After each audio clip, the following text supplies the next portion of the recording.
원유에서 생산되는 플라스틱이나 합성수지가 아니라 철강, 알루미늄 등 금속 산업까지 공급망 위기가 확산하고 있습니다. 중동 수입 비중이 큰 알루미늄은 물론 이란 전쟁 이후 크게 오른 물류비 인상 압력까지 더해지면서 중소기업들이 어려움을 호소하고 있는데요. 현장에 나가 있는 취재기자 연결하겠습니다. 박기환 기자.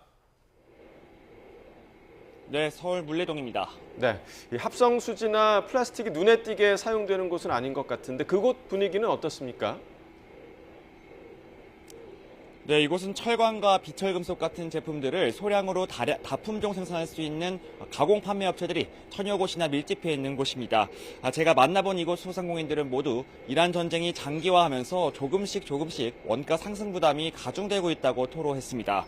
당장 원자재를 들여올 길이 막혀서 공장을 멈춰 세운 석유화학 업종만큼은 아니지만 문제는 물류비였습니다. 호르무즈 해협을 돌아가면서 비싸진 해상 운임은 물론이고요. 유가 인상에 가장 직격탄을 맞은 항공과 육상 화물 운송 비용까지 모두 치솟았습니다. 이야기 먼저 들어보시겠습니다. 거의 해외에서 이제 직수입하다 보니까 어차피 배를 타고 올라면 기름값 들고 유럽 일단 중동에서 여기 알루미늄 뭐 하는 게 그쪽에 좀 있다고 합니다. 그러다 그 파장이 커가지고 한 20% 정도 올라가고. 그리고 이게 끝이 아니고 계속 올라간다는 게 문제가 되는 거죠. 실제 우리나라가 아랍에미리트와 카타르 등 중동 4개 국가에서 수입한 알루미늄은 모두 6억 8,400만 달러 수준으로 전체 수입량의 16%가 넘었습니다. 하지만 이란이 주변국 알루미늄 재련 시설을 집중 타격하면서 사실상 한국으로 오던 중동산 알루미늄 수입도 끊겨서 공급에 차질을 빚고 있습니다. 여기에 산업부가 발표한 지난달 수출입 운송 비용을 보면 중동으로 가는 해상 운임은 한 달 전보다 43% 올랐고요. 이어서 미국 서부행은 24%, 유럽행은 6% 오르는 등 전반적인 해상 수출 운임 가격도 치솟고 있습니다.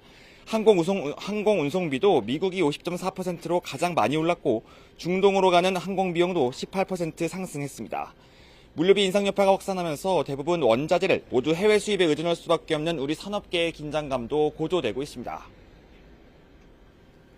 정부 대응도 살펴보죠. 공급망 통제와 직접 지원이 동시에 진행된다면서요. 네, 그렇습니다. 우선 정부는 오늘 0시부터 더 강력한 공급망 조정에 들어갔습니다. 산업통상부는 조선소에서 선박 강제를 자를 때 사용되는 에틸렌가스를 비롯해 석유화학 기초제품 7개 제품에 대해서 매점 매석을 금지한다고 고시했습니다. 앞으로 정당한 사유 없이 재고량을 지난해 대비해서 80% 초과에 보유할 수 없도록 한 건데요. 이를 어길 경우에는 3년 이하의 징역이나 1억 원 이하의 벌금에 처해질 수 있습니다.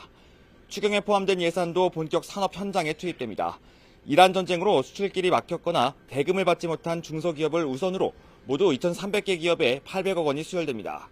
여기에 물류비 지원 바우처에 사용될 500억 원까지 포함해 모두 1,400억 원 규모의 수출 바우처 사업이 본격 추진되기 시작합니다. 정부는 기존에도 석 달이나 걸렸던 절차를 한 달로 단축하는 내용의 패스트 트랙도 도입해 기업들에게 조금이라도 더 빨리 직접적인 숨통을 트여준다는 계획입니다. 지금까지 서울 물레동에서 YTN 박견입니다.